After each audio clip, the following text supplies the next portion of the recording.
Thanks for the generous words. Thank you for extending the invitation. It's a great pleasure to be here at Peking University.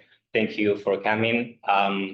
Indeed, as Stephen says, it's a relevant topic, and it's a topic that may shock you to a certain extent, because even though there is so much going on climate finance, these very important aspects of climate finance are somehow overlooked by both researchers and policymakers.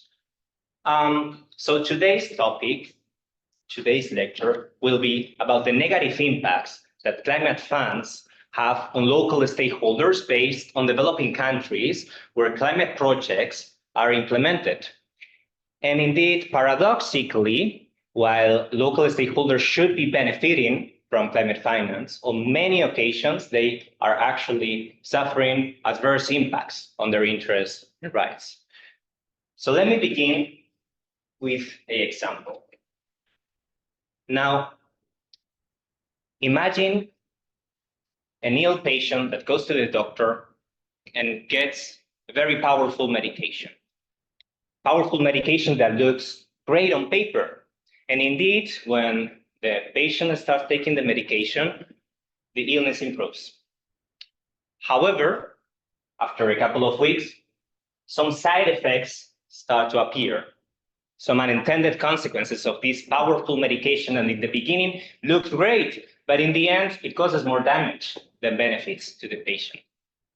Now, the same happens with climate finance. Some well-intended projects that aim at benefiting developing countries' climate adaptation and mitigation policies, in the end, cause hardship to the very communities they intend to benefit. Sometimes because they overlook their local realities, sometimes because they are not allowed to participate in the decision-making or in the project design, and end up causing social, economic, or environmental harm, side effects that we didn't expect.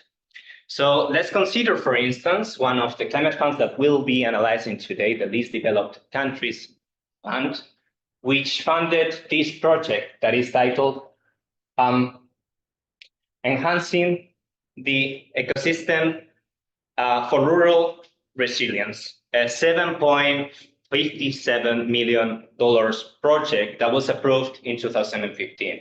Now, the project was proposed by the government of Tanzania in collaboration with the GEF agency, the UNEP. I will explain later what partner agency, GEF in this case, the partner agency of the UNEP, the GEF fund does, what its role is, but basically it acts as an intermediary between the fund and the government that is proposing a project. So together with Tanzania, the UNEP proposed this project, got the funding, and the project initially aimed at enhancing climate adaptation in some Tanzanian rural communities by strengthening ecologic resilience and diversifying livelihoods through the expansion of irrigation.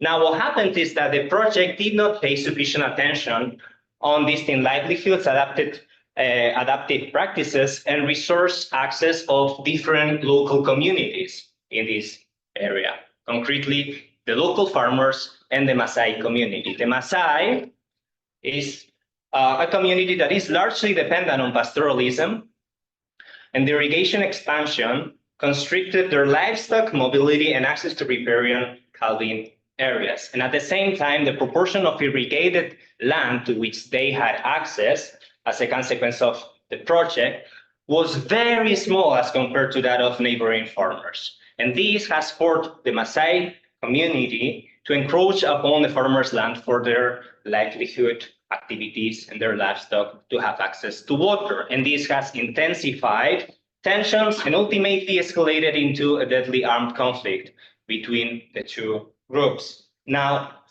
this is not a dystopian vision, but a telling example of a reality that is increasingly more common in far more communities that you can imagine.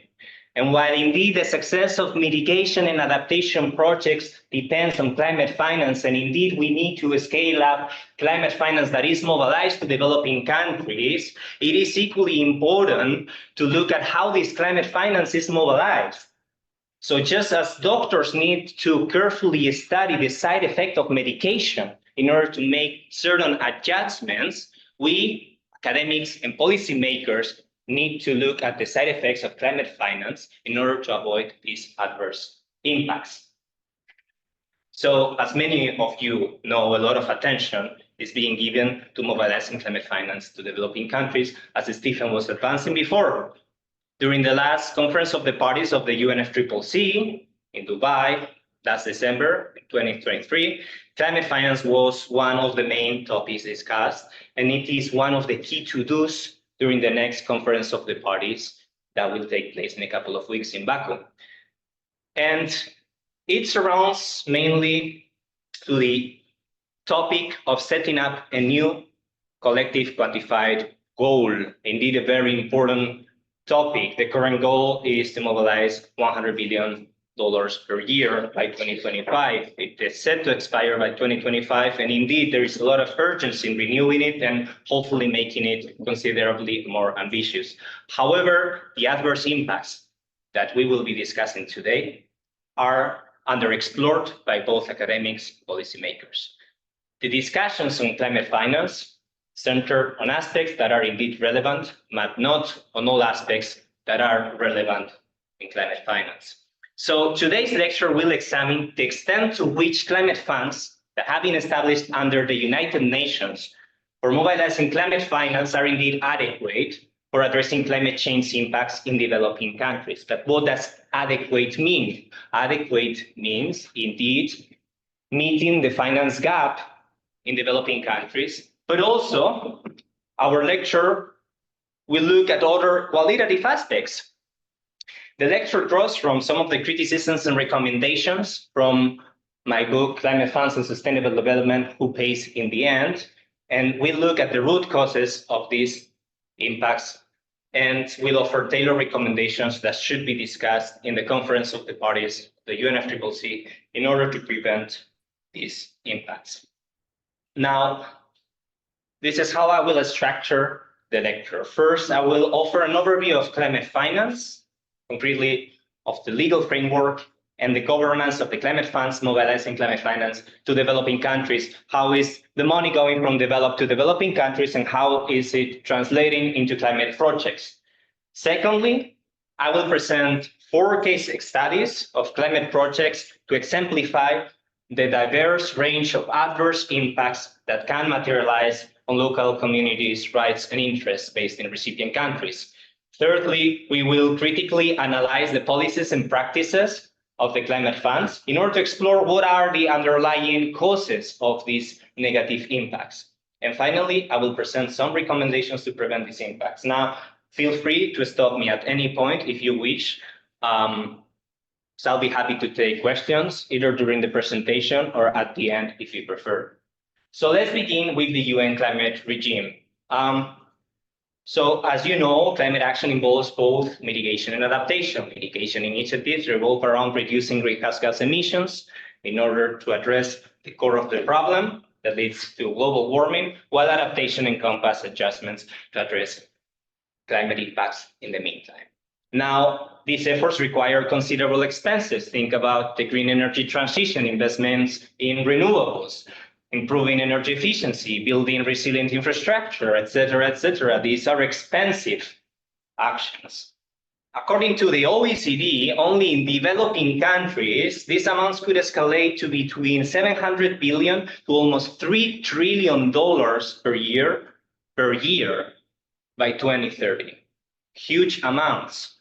And the lack of capacity of some countries to cope with these impacts has partly led to the creation of the UN climate regime, a global framework encompassing mainly three pillars: the UNFCCC, United Nations Framework Convention on Climate Change, UN Conference on Sustainable Development, and the formerly known as Millennium Development Goals, later substituted by the SDGs, 17 interconnected objectives that look at promoting global prosperity while taking care of the planet. Now, SDG 13, one of these 17 interconnected objectives, is particularly relevant in relation to the topic we're discussing right now.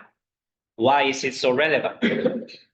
It is very relevant because it aims at implementing an obligation from a different pillar, one of the other two pillars, concretely Articles 4.3 of the UNFCCC Convention and Article 191 of the Paris Agreement, which oblige developed countries to mobilize climate finance to developing countries. So how is SDG 13 and how are these two obligations implemented? Well, I will focus on the UNFCCC because there are many that consider that climate finance can also be mobilized through different avenues, including official development assistance. This is a topic that we don't have time to discuss today, but what we can discuss today is how the United Nations is trying to operationalize these objectives and these obligations. And it does so through the United Nations Framework Convention on Climate Change financial mechanism, which encompasses mainly 5 funds, the 5 funds that you can see over there. I'll leave it here because it will be safer. So the first 3 funds that you can see there belong to an entity that is called the Global Environment Facility. Okay, the Global Environment Facility, imagine it as an umbrella entity that has different trust funds. Concretely, in relation to climate change, the 3 trust funds that you see over there. The first one in the timeline was or is the Global Environment Facility Trust Fund, very original name, that was established during the 1992 Rio Earth Summit to fund climate adaptation and mitigation projects in developing countries. Okay, very general and encompassing both adaptation and mitigation, and generally to all developing countries. Later on, the 2 next trust funds were established under this umbrella entity. The first one being the Least Developed Countries Fund, or LDCF, and the second one, the Special Climate Change Fund, the SCCF. Now, both were established during the 2001 COP7 in Marrakesh. The first one, the LDCF, to support adaptation and only adaptation in the least developed countries, which are a subset of the developing countries that are the most vulnerable to climate change. And the SCCF to fund more generally climate action in developing countries more generally. Fourthly, we have the Adaptation Fund, which was also established during the 2001 COP7 in Marrakesh, but it was set to operate under the Kyoto Protocol. Now, for different reasons, in 2019, it was decided to operate under the Paris Agreement as well. The Secretariat of the Adaptation Fund is also provided by the GEF, by the Global Environment Facility, although it's a bit separated in a sense, but this is left for further discussion. And the decision-making organ, and I will explain what the decision-making organ of these funds is and what their role is completely separated. It's the Adaptation Fund Board. Finally, we have the Green Climate Fund, which was established later on in 2010 during the COP16 in Cancun. And its objective was to support projects contributing to both adaptation and mitigation and accelerate implementation of the UNFCCC Convention and the Paris Agreement while upscaling innovations from all the other 4 climate funds. We will see whether they were successful or how successful they were. Now, all these funds are different in terms of their characteristics, the types of developing countries they support, the types of climate adaptation or mitigation projects they finance, but overall, they share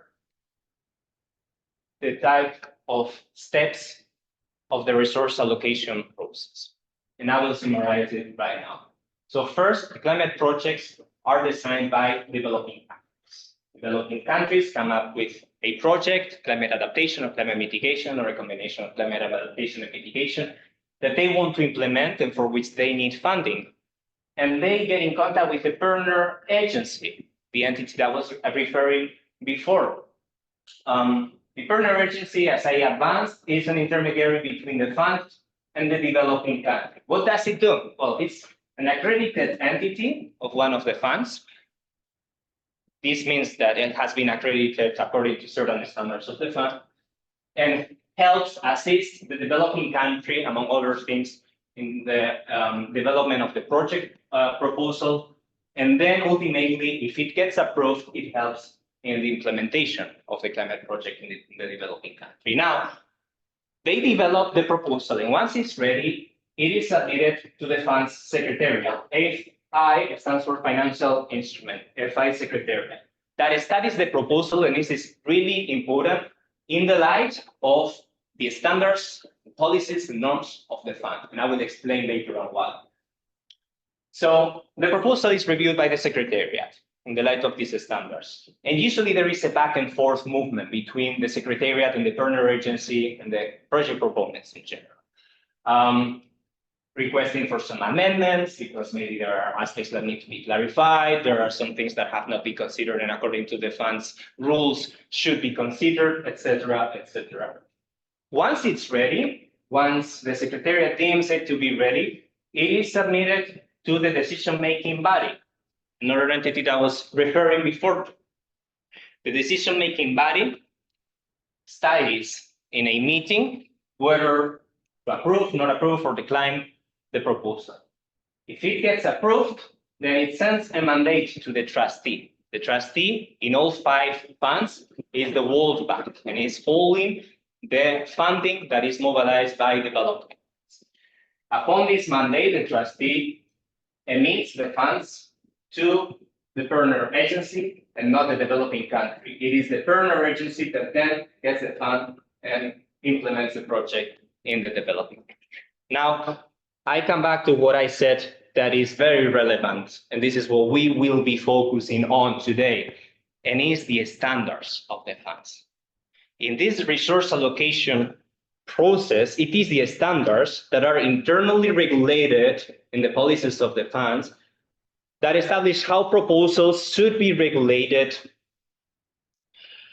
how the proposals should be done in order to be approved, how projects should be implemented, etc., etc. So, for instance, robust standards on transparency and participation will imply that only those proposals that have been designed in a way that have incorporated the inputs and comments by local stakeholders will be approved. Only proposals that have disclosed sufficient information to local stakeholders will be approved. And this can maximize the adherence of the project to the local reality and the needs of local communities. Whereas deficient standards can lead to the endorsement and execution of projects that do not sufficiently consider the local realities and the necessities and can ultimately lead to adverse consequences. If you don't have any questions, we can move on to the second part, the negative impacts of the climate funds. Now, there are multiple climate mitigation and adaptation projects that have led to negative impacts. Climate mitigation projects usually consist of monoculture tree plantations that are planted on an industrial scale, where fast-growing tree species, such as eucalyptus, are used with short rotation cycles in order to maximize greenhouse gas reductions or the production of wood, which, as the very strong medication that I was exemplifying at the beginning of the lecture, look really well on paper. However, they usually result in huge and constant water stress as they are highly water consuming, and on occasions even to contamination and degradation of soils due to the use of chemical fertilizers and agrotoxins. On the other hand, climate adaptation projects sometimes are approved with insufficient disclosure of information or offering little participation of stakeholders, which results in adverse consequences for stakeholders' constitutional or customary rights over land, can exacerbate food insecurity, or even lead to conflicts between communities, as we exemplified at the beginning of the lecture with the case in Tanzania. So one of the various mitigation projects that have had such negative impacts is the JEF trust funds addressing barriers to the adoption of improved charcoal production technologies and sustainable land management practices through an integrated approach. This project was approved by the JEF Trust Fund with a budget of almost $3.5 million. It was proposed by Uganda in collaboration with the JEF agency UNDP, and its objective was to reduce carbon emissions. And in order to do that, the project involved clearing native vegetation to make way for mainly eucalyptus plantations. And due to the excessive use of these species, the land of the community members of people living there became barer, drier, less biodiverse, and less arable.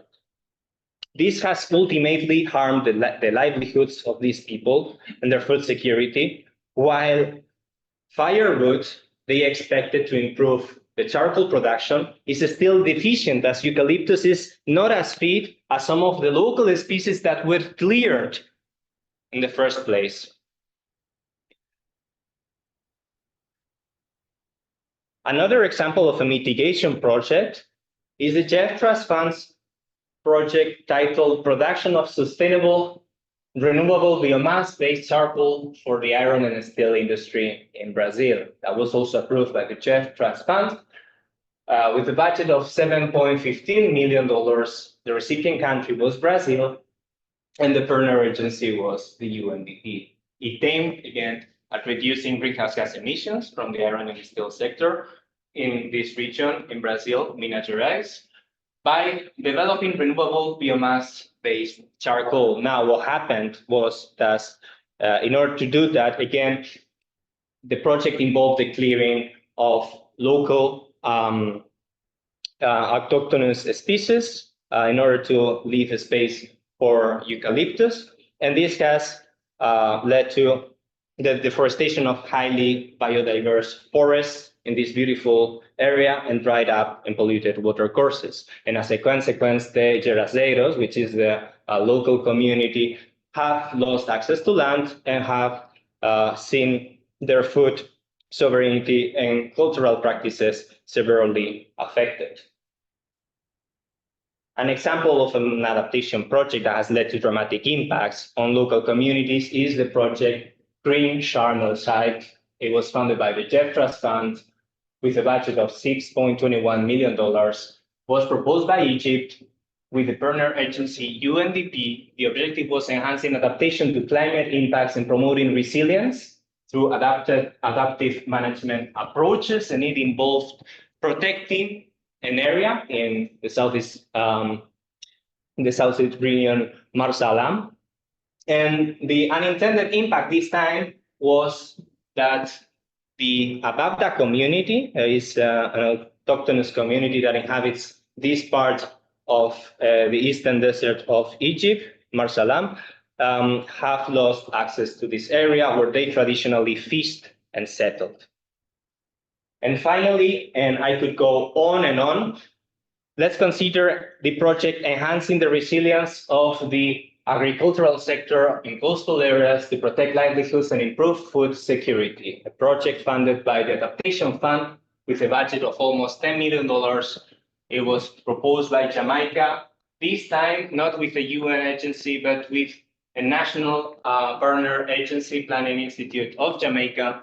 The objective was to boost coastline protection through breakwaters, among other initiatives, to enhance the resilience of farmers, fisherfolk, and other vulnerable groups. Paradoxically, these very communities that were to benefit from this project opposed right from the beginning to this project, because among other things, the environmental risks and the economic risks that these breakwaters could pose concretely on the touristic sector, and still the project has been approved. Now, in my book, you could see a comprehensive legal and political science literature review. This literature focuses mainly on quantitative aspects, such as the insufficient amounts of financial resources that are mobilized to developing countries, or the long timelines of the funding approval related with the back and forth movement that I was referring to in the resource allocation process between the Secretariat and the proponents of projects. There are a few scholars and CSOs that have done some research regarding the negative impacts of funds on local communities. I have clustered the sources of these impacts identified by the literature into mainly three groups: insufficient accountability, insufficient participation, and insufficient transparency. So some of these scholars criticize the responsiveness of the accountability mechanisms of the funds that have been established to redress negative impacts on local communities. We will see later on during the lecture that all climate funds have some review bodies that can receive complaints from local stakeholders that are negatively affected or potentially negatively affected. And some say that, these adverse impacts are somehow related with these accountability mechanisms. Others criticize the lack of stakeholder consultation during project design. Others criticize the role that observers representing local stakeholders have on the decision-making phase when the projects are approved. And others contain that transparency is insufficient, that local stakeholders don't have some significant access to information, and that is somehow related with the negative impacts that we saw. However, I have mainly four criticisms to this literature. First of all, I observe that there is a lack of consensus on the root causes of negative impacts and a lack of consensus on the appropriate solutions.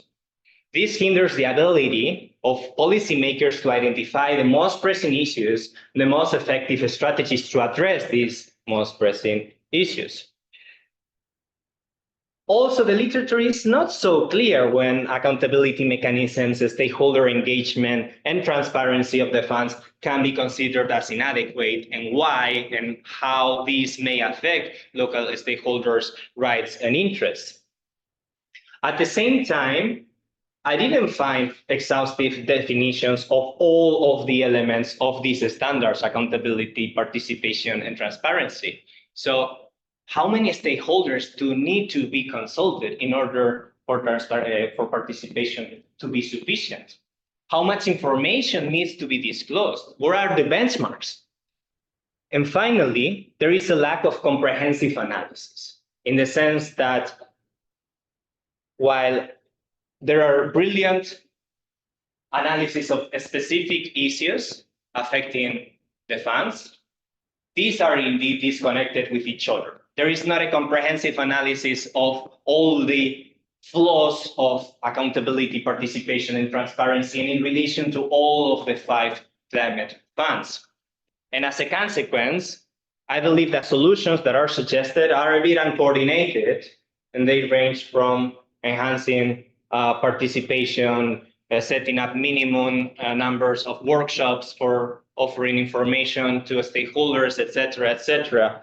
But this challenges the implementation of adequate, meaningful, and coordinated reforms that are capable of effectively addressing the core problems, because the complexity of the relationship between participation, accountability, and transparency can create a cascade of challenges that need for holistic solutions.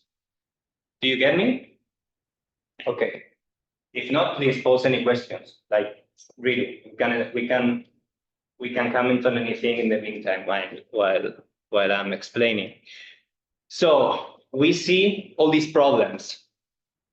Let's talk about solutions. How can we address these gaps? So in the book, I do a comprehensive analysis of the concepts of transparency, participation, accountability within global entities, And then I apply these concepts to climate finance in order to establish the benchmark that the policies of climate finance should meet to be considered adequate. In the light of these benchmarks, I do a holistic analysis of the practices and policies of the funds, and I compare these practices with each other in order to demonstrate that not only transparency, participation, and accountability, but the combination of the three interfere with the negative impacts that we exemplified at the beginning of the lecture. And then from this comparative analysis with the funds and also with other multilateral development banks and other regimes, more generally speaking, I distill best practices and suggest, in the light of these practices, tailored recommendations. Let's move on to the third part of the lecture, critical analysis.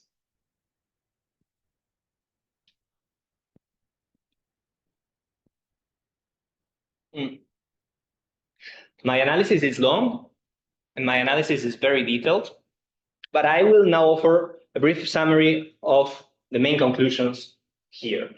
These are some of the elements that I assessed. In relation to participation, participation as applied to climate finance can be defined as the engagement of local stakeholders in the resource allocation process of the climate funds during two stages: project design and the decision-making, being when the decision-making organs of the funds study and approve the project proposal. And depending on these stages, we can find two types of participation. We can find decisional participation, which is the active role in the decision-making as observers. So observers will be representatives of local stakeholders that are present in these meetings in which project proposals are approved. And then we have non-decisional participation, which involves consultation and notice and comment procedures during the process project design. Now, consultation entails meeting facilitating information exchange between project proponents, so the partner agencies, governments, and local stakeholders that are affected or potentially affected, who may thus be informed about and also give their input and opinions or raise concerns over climate projects or programs. And then we have notice and comment procedures, which are procedures through which a proposal is published somewhere and is accessible by anyone that has some interest and can comment on the proposal. Now, in relation to participation, I identify at least three dimensions that shall be analyzed in order to study the adequacy of the respect of participation in the practices of the climate funds. And these are the following. The range of people should participate. So how many stakeholders, who should be defined as a stakeholder and have an interest and therefore have the right to participate both in the project design and in the decision making. Secondly, the influence that stakeholders should wield during both the project design and the decision making. So how meaningful is this participation? And finally, the resources that are required to participate in order to offer sufficient knowledge and technical capacity so that the participation can happen and be indeed meaningful. So I have created this table in order to summarize some of the policies of each of the climate funds that I analyze in my book on stakeholder participation in each of the three dimensions of participation that I was just mentioning. When I speak about the GEF funds, I am referring to the three trust funds that I was describing before, but this table basically explains the policies of 5 funds, okay?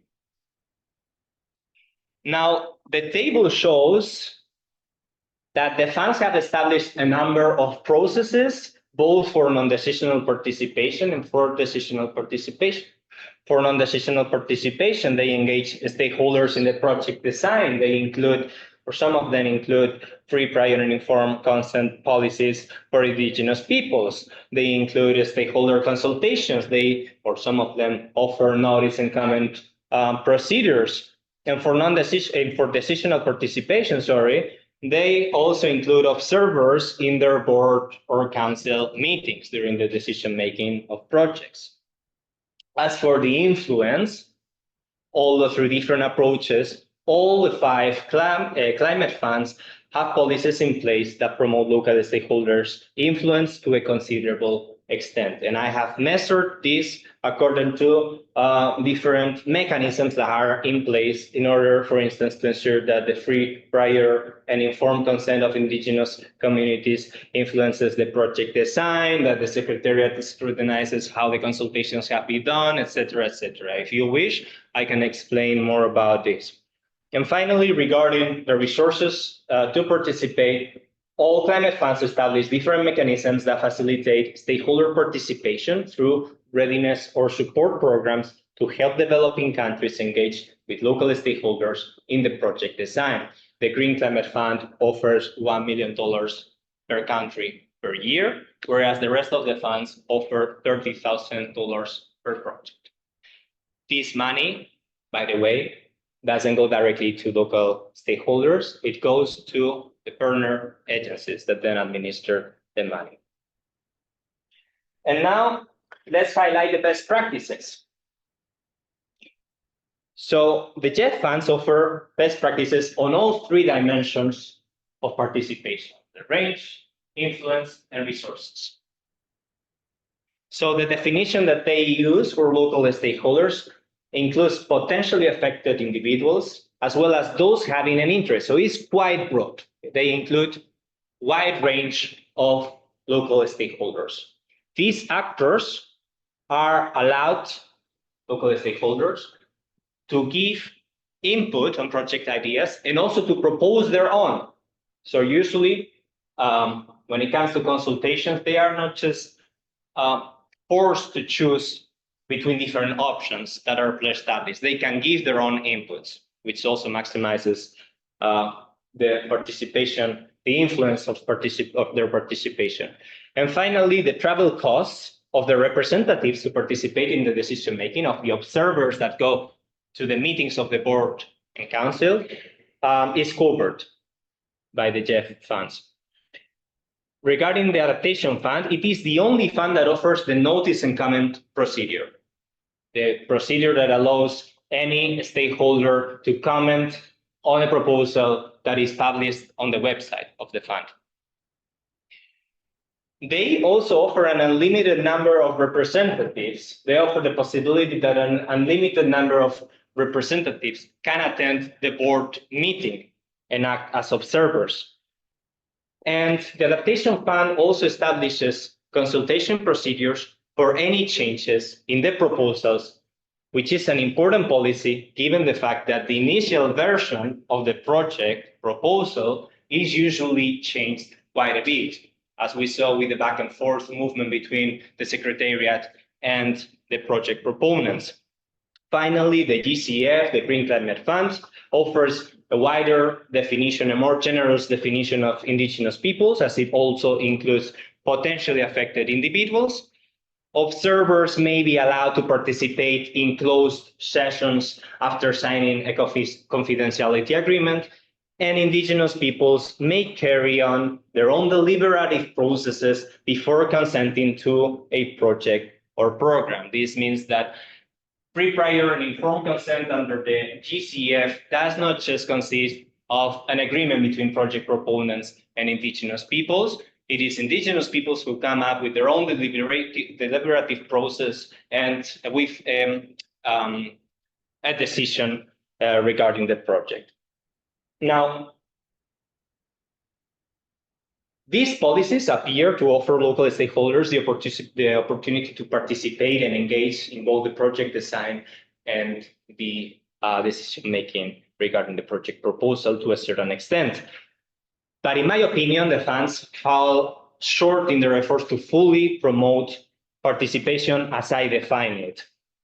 And this is because regarding the range of participation, the selective participation is not properly scrutinized, while the policies to seem to oblige the Secretariat to scrutinize the evidence that project proponents should offer regarding how consultations were conducted. In practice, it is not always done, or it is not done so well. So for instance, this is a randomly selected project addressing climate change risks on water resources in Honduras, funded by the Adaptation Fund. The proposal merely identified 9 CSOs among an indefinite number of stakeholders that supposedly were consulted in an indefinite number of consultations, and it was not really defined either the identity of the attendees and when these consultations took place. Not all individuals or groups who may wish to participate are offered the opportunity to comment on the proposals, except in the Adaptation Fund through the notice and comment procedure. But even in the Adaptation Fund's notice and comment procedure, we can see some flaws. We can see some flaws regarding, for instance, the time that local stakeholders are given to review the proposals and all the project documentation.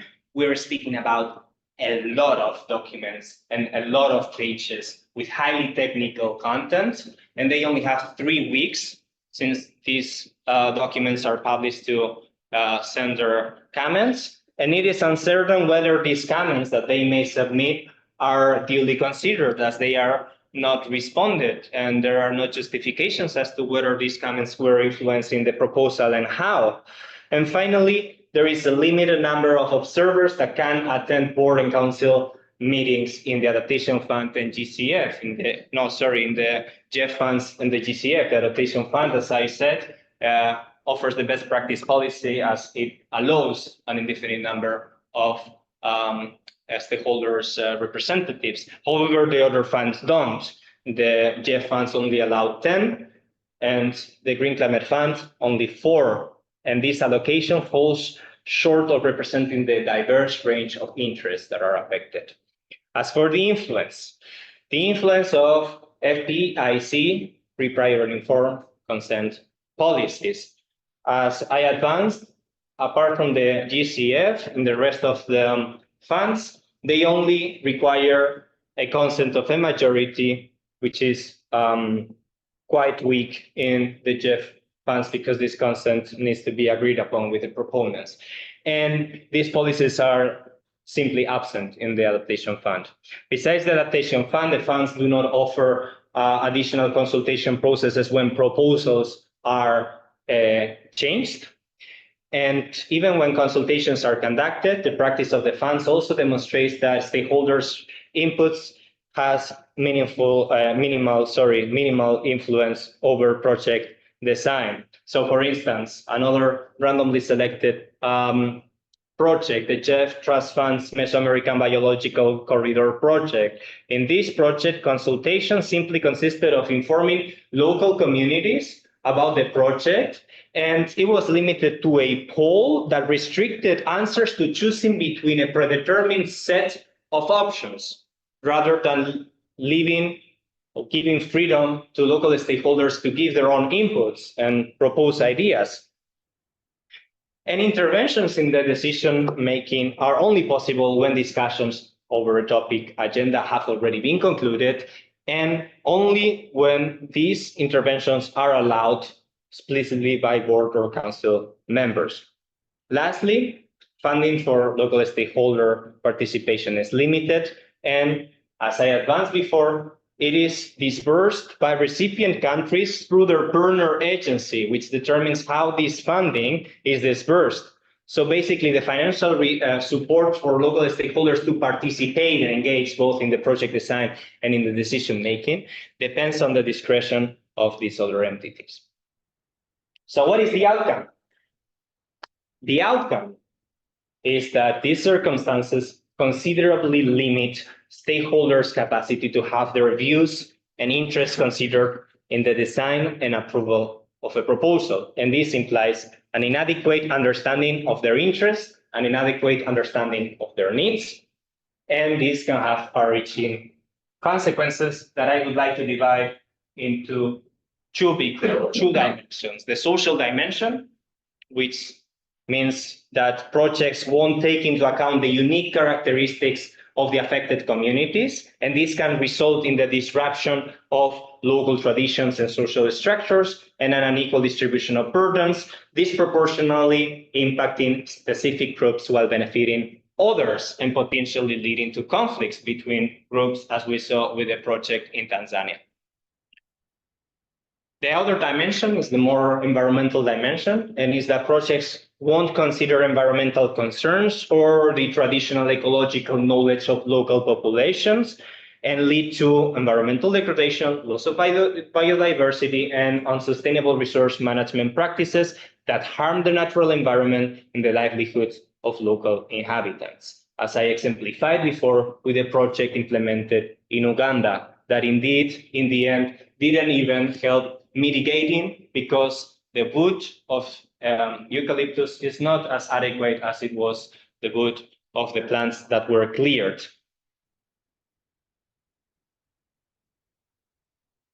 If you wish, I may jump now to transparency.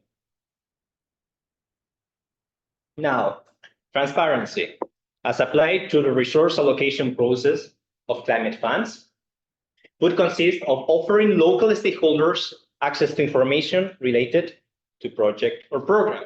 Very simple. But this information is necessary at least for three things. The first one, it is necessary in order to enable local stakeholders to scrutinize the proposed action under the project and to identify potential negative impacts so that they can implement preventive measures in order to avoid consequences. It is also important for empowering stakeholders to evaluate these impacts and the scope of these impacts and their extent. And finally, it is important for assessing whether these negative impacts or potential negative impacts are due to a failure of compliance with the fund's policies, and if so, to allow for corrective action. So we can already anticipate that transparency is somehow related with participation and also with accountability in relation, especially to the last point. There are at least three dimensions, again, that I would like to focus on in order to consider whether the climate funds are promoting transparency sufficiently. The first one is a quantitative dimension regarding the volume of information that is disclosed. The second one is qualitative dimension related to the clarity with which this information is disclosed, whether it is clear, whether it is understandable, whether it is easily accessible by those that need to access to this information. And finally, the restrictions that may limit full disclosure under concerns related with confidentiality, with privacy, etc., etc. Now, again, I have summarized for you the policies of the funds in this table. And as you see again, it looks like the funds are to a certain extent promoting transparency in relation to the three dimensions, this time sufficiency, clarity, and accessibility, and also the restrictions to disclosure. So regarding the first dimension, even though they have different policies, all climate funds have guidelines in place in order to promote transparency by requiring public disclosure of generally all information that is not deemed as confidential in relation to the resource allocation process and also the decision-making documents. This includes proposals, this includes environmental and social assessments, working documents, etc., etc. Moreover, some funds policies oblige funds to disclose reasons underpinning their decisions. As for the clarity and accessibility, some funds disclose certain information in local languages, which is important. And they also disclose this information in their websites and through other means, such as workshops that we saw when speaking about participation. And as for the restrictions to disclosure, in all funds are mainly related with confidentiality and pragmatic non-disclosure that is related with enhancing the deliberative process, okay? So again, let's highlight the best practices. And as you see, The adaptation fund is perhaps the one that is offering the fewest best practices in comparison with the rest of the funds. It discloses technical reports, is the only one doing so, and its policies oblige the adaptation fund board, the decision-making organ of the adaptation fund, to give a clear explanation in relation to funding decisions. Then in the second place, we have the JEF funds, which offer best practice policies with regard to disclosing environmental and social policies in the local language, setting up a minimum number of information gatherings. So projects can only be approved if they have set a minimum number of workshops to inform local stakeholders, which is good. They establish an exception to the exception to disclose restricted information. So it can only be disclosed, not disclosed in exceptional circumstances.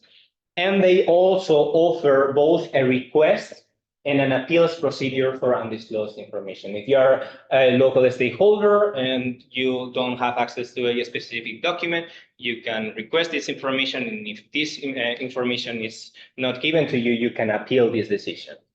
The Green Climate Fund basically offers the same best practice policies as the JEF, but on top of those, they require it requires partner agents to evaluate whether indigenous people's inputs have been taken into account and explicitly express how. Its website also offers linkages between board and project documents. So usually project documentation is disclosed in one website and decision-making related documentation is disclosed in a different website. And it is in the rest of the funds uncoordinated. I explained later how and what impacts this has. And also the recordings of the board meetings, while all funds publicly disclose the recordings of the board and council meetings, the Green Climate Fund divides the recordings into topics, which offers the possibility of directly accessing to the part of the meeting that is interesting to you. So these practices enable local stakeholders to have access to information of the projects and funding decisions and to understand and evaluate the impacts that these could have on their interests and rights. However, I identify certain flaws in these policies that led me to arguing that they fall short in their efforts to fully promote transparency. First one is related with sufficiency, and is that even though they disclose considerable amount of information, certain really relevant information is not disclosed, and this relates to the detailed budgets for local activities, or the exact locations of activities, or the identity of the affected communities, or the strengths and weaknesses of proposals. In none of the projects that I have analyzed, it was easy to find this information. In some of them, there is a bit of information regarding these elements, but in the clear majority, there wasn't. And also, the council or board information does not usually include the minutes or transcripts of deliberations, and no reasons are given as to why this information is not disclosed. As for clarity and accessibility, disclosed information lacks clarity given the fact that in most cases, it is only available in English. And we know that not everybody speaks English. It is contained in lengthy documents using very complex and highly specific language. Projects and programs and council or board information is disclosed on different pages. Now is when I explain why this is important. It is important because if you are concerned with a specific project and you want to have access to the information related to the deliberation of this project, you need to go to a different site. You need to go to the board or council site, find out in which meeting this project was discussed, and then navigate a lot of information about all different kinds of projects and issues that were discussed until you find the relevant information. You can also access to the recordings, as I said, but what is the problem? Well, the problem is that the recordings are really long, are hours and hours, and only in the Green Climate Fund you can just go to the very topic that you're interested in and just find it. but in the rest, you don't. So you have to go through the whole recording until you find out what was discussed about the project you are interested in. And finally, regarding the restrictions, the funds also neglect to specify when or why information should not be disclosed. When information is not disclosed or meetings are held in closed sessions, which happens very often, no justifications are provided. And as observers are not allowed in closed sessions except from the Green Climate Fund, that, as I said before, it offers observers to attend these sessions after signing a confidentiality agreement, which is a best practice policy. Restrictions on transparency also affect stakeholder participation if they are deemed as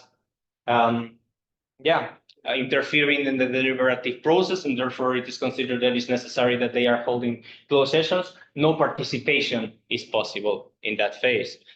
The Adaptation Fund offers neither a process to request information that is not disclosed nor an appeals mechanism.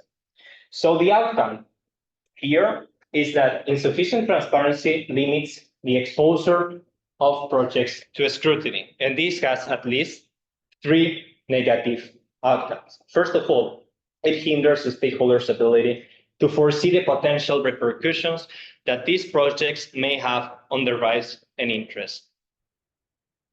If they do not have this ability to foresee the repercussions, they cannot implement preventive measures. They cannot protect themselves before these negative impacts are materialized. This also compromises their ability to understand both the projects themselves and the decisions made by the funds and to duly participate. This shows an overlap with participation that I already advanced. Insufficient or ambiguous information impedes a stakeholder from meaningfully participating during the project design and decision making. And thirdly, this insufficient transparency also diminishes the capacity to evaluate the performance of the funds and take corrective action.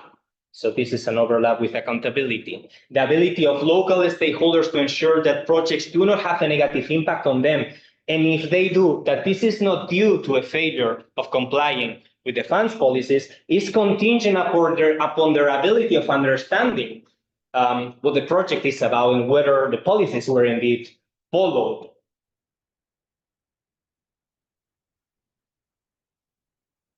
Finally, the last standard, accountability. What is accountability?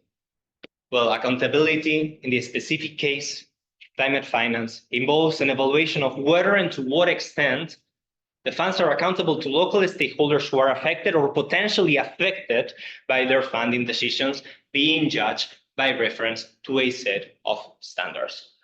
The most conventional accountability mechanism is perhaps legal accountability, which arises when the conduct of an actor, let's call this actor account giver, is evaluated. So this account giver is evaluated by reference to legal standards. And then there is another entity, the account holder, that may come in the form of a court, a tribunal, or also a review body, and this is important, which is empowered to impose a sanction when the conduct in question is found unlawful according to these legal standards. Okay, we have the account giver, we have the account holder.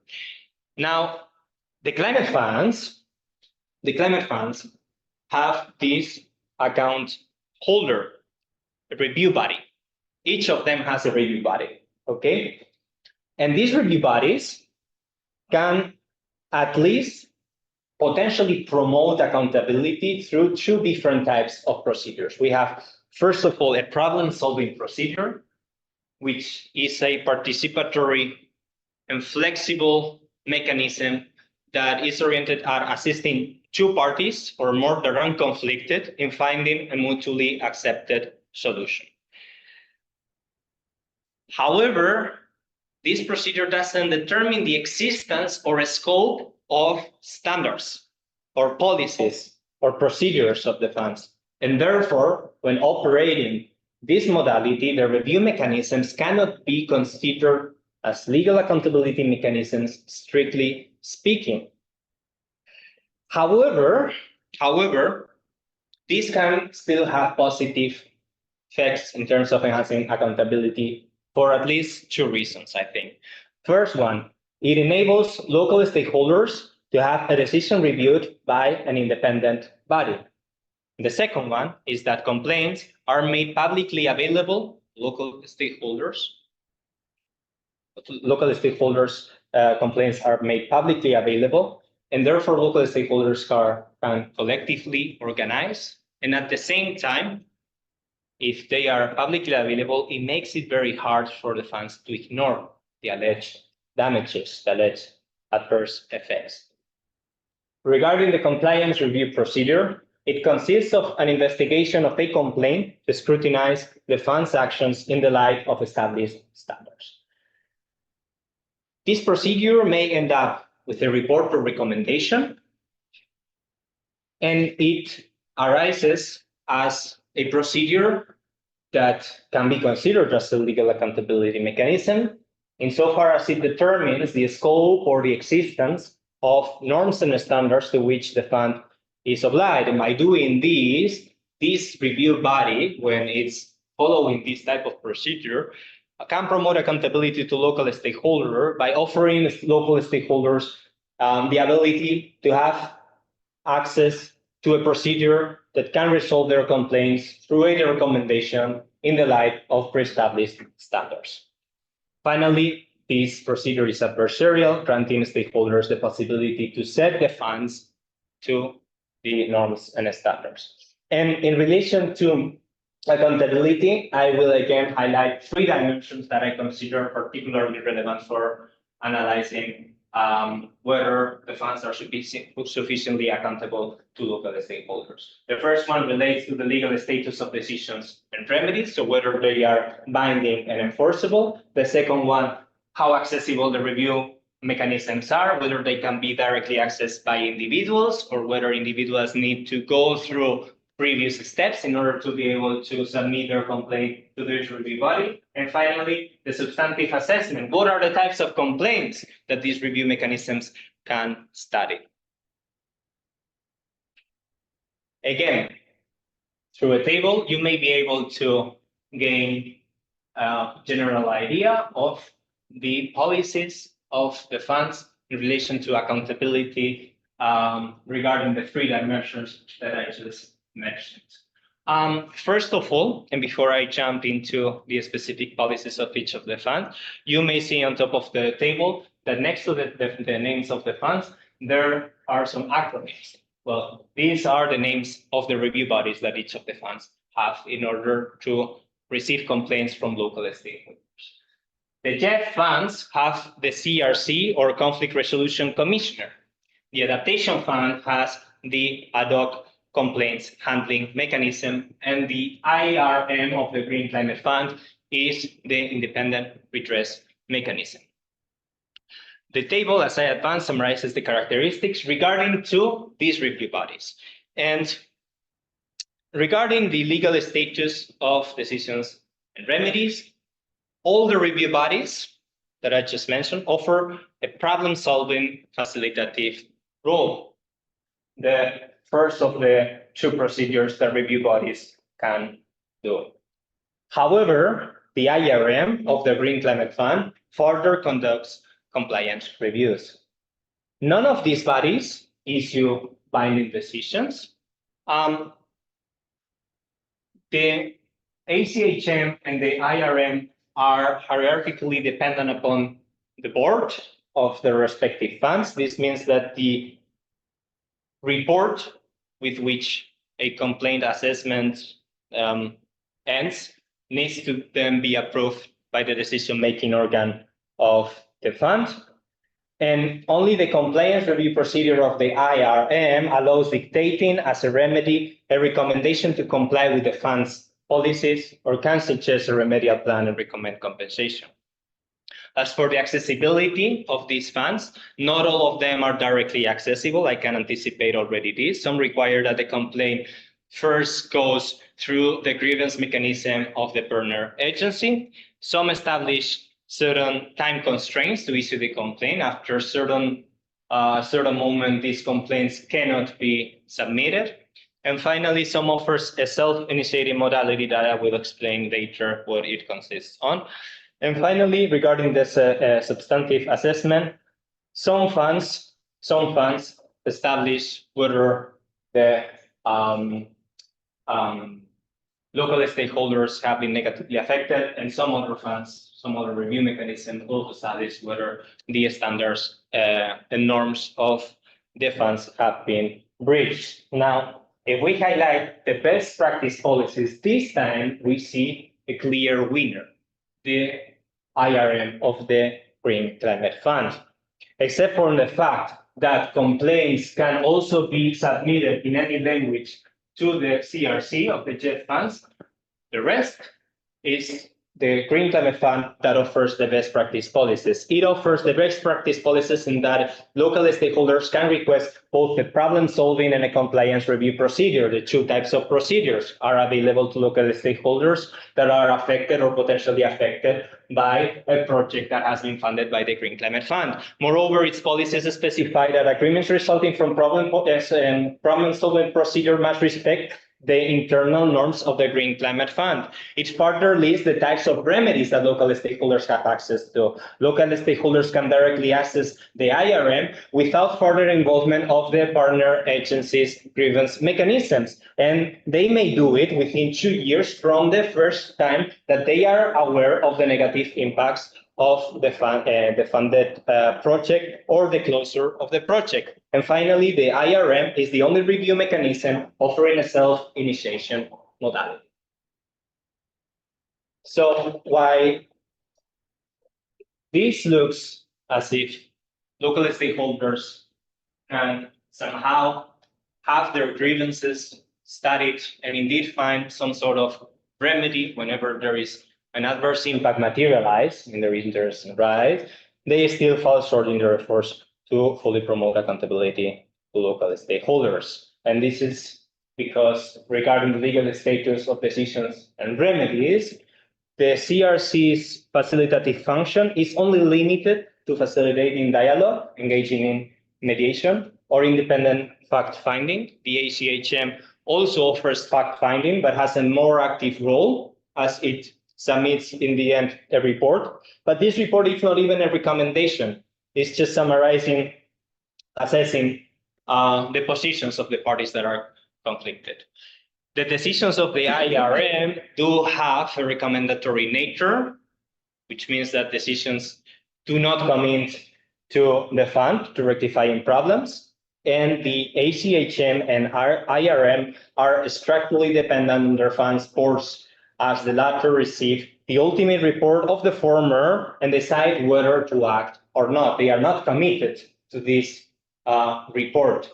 Remedies for people harmed or changes in future behavior I left to the discretion of the boards and councils.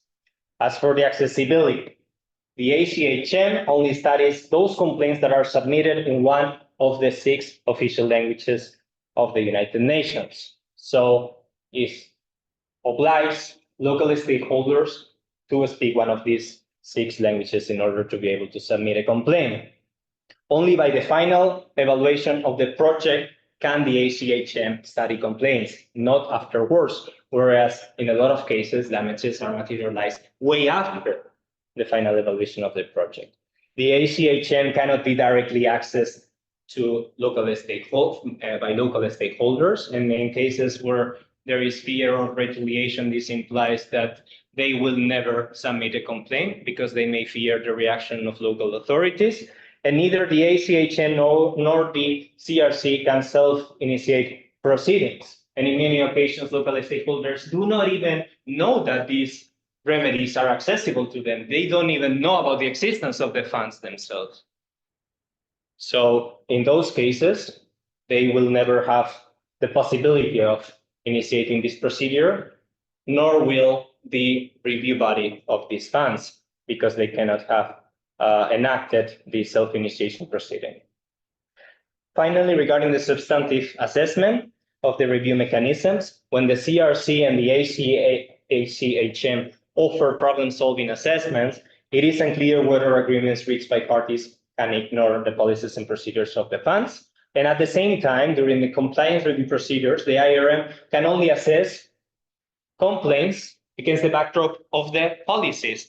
But what happens with this? We saw that the policies are not so fully developed regarding participation and transparency. So the IRM could consider that transparency has been respected in the light of the policies of the funds, and yet maybe it was not sufficiently transparent when implementing the project. So the outcome is that this insufficient accountability limits the stakeholders' ability to have their grievances reviewed, and this has two outcomes. First, where they are unable to access to a review mechanism because they have to go through, for instance, the grievance mechanism of the partner agents, they are left without an effective recourse when the rights and interests are adversely affected by a fund-supported project.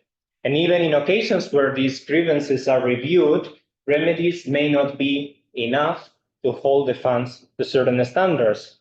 May not be enough because maybe the standards are not fully regulated. Maybe the grievance mechanism of the fund considers that, as I was exemplifying, it was sufficiently transparent, even though we saw that sometimes transparency policies are not fully promoted. Secondly, because the review facilitates an agreement between parties and can ignore compliance with the fund's rules. And thirdly, because of the lack of bindingness of the remedies. This can lead to inconsistent responses to complaints. This can also lead potentially to affected stakeholders not having adequate redress. Consequently, deficient performance in accountability translates into an accountability deficit toward local stakeholders. When adverse impacts manifest, these deficiencies serve as a barrier to effectively redress the negative consequences. And as a result, the inadequacy of the accountability mechanisms contributes to the solidification and exacerbation of these adverse impacts on local stakeholders' rights and interests. And at the same time, these mechanisms are not capable of ensuring participation and transparency to a sufficient degree. To truly enhance transparency, participation, and accountability of the funds, it is imperative to confront and rectify all of these issues. Question is how? Well, I highlighted in different tables the best practice policies of the funds, and in the light of these best practice policies, now in relation to participation, and also the best practice policies of other multilateral development banks and other global regulatory regimes, I come up with the following recommendations. I will go a bit quickly over them because I don't think we have a lot of time left. Regarding the range of participation, the Secretariat should truly oversee specific lists of stakeholders that have been consulted and the criteria that were considered in order to select these stakeholders. Then notice and comment procedures should be available in all funds. However, this should be available with longer time limits because these 3 weeks that are offered under the adaptation fund are simply not enough. Observers should attend closed sessions after signing confidentiality agreements, as it happens in the GCF, and a higher number of observers should be allowed in the decision-making processes when projects are approved. So a possibility would be adopting the policies of the Forest Carbon Partnership Facility, which allows a higher number of observers that represent the diversity of geographies, or the example of the Montreal Protocol Multilateral Fund could be followed, which allows an unlimited number of observers, as the Adaptation Fund does, but these observers do not need to be accredited by the UNFCCC. Regarding the influence of participation, the free, prior, and informed consent should result from their own deliberations of indigenous peoples, so that project proponents are not influencing on these deliberations. Consultation should take place for changes, obviously, because, as I mentioned, initial proposals usually change radically, and the form in which they are implemented have little to do in the end with the initial proposal, and therefore the participation for the initial proposal does not have an impact on the final project as it is implemented.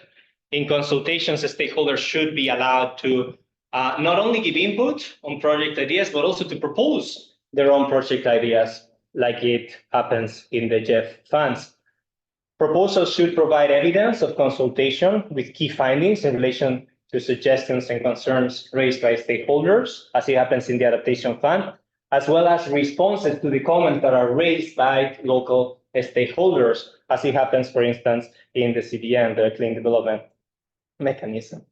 Observers should also be allowed to voice as many criticisms as they wish and comments as they deem necessary, without the council or board necessarily having to give their approval to these comments. An example is the World Bank's Climate Investment Fund. And finally, regarding the resources required to participate, local stakeholders should have direct access to funding that should be enough to cover travel expenses for observers, to be allowed to participate in council and board meetings, document translations. I will mention briefly now what this means, because I think it would be manageable to translate absolutely all documents that are relevant to a project or program and the organization of gatherings. Now, quickly, transparency. Again, we have the best practice policies summarized in this table, and these are my recommendations regarding the sufficiency of information. Information should, fund policies should include stricter obligations to disclose information regarding the budgets, the locations, and identity of communities. It should also include the minutes, comments, transcripts, and it should include responses to stakeholders' comments, because this also has an impact on the influence of participation. If we see how comments are taken into account, we can really see how influential the participation of the stakeholders is. Regarding the clarity and accessibility of information, the stakeholders should have access to information in their own language. Now, as I was advancing before, it would be unmanageable to have all the documentation translated in all the different local languages of the people where projects are implemented. However, a possibility would be offering short summaries of between 3 and 5 pages, and maybe also adding some visual imagery to help cope with the difficulties that are encountered due to the technical knowledge and in general the technicalities of these projects. Sometimes these projects are quite technical and difficult to understand. If you are not, an environmentalist, engineer, as I am myself, sometimes I struggle a lot to understand really what the projects are about. Then board and council's information should be accessible on project's website, and information should include meetings, recordings, enabling slide navigation as the GCF does, so that if you want to access to the deliberation of a specific project, you don't have to go through the whole meeting, the whole recording that usually takes hours and hours.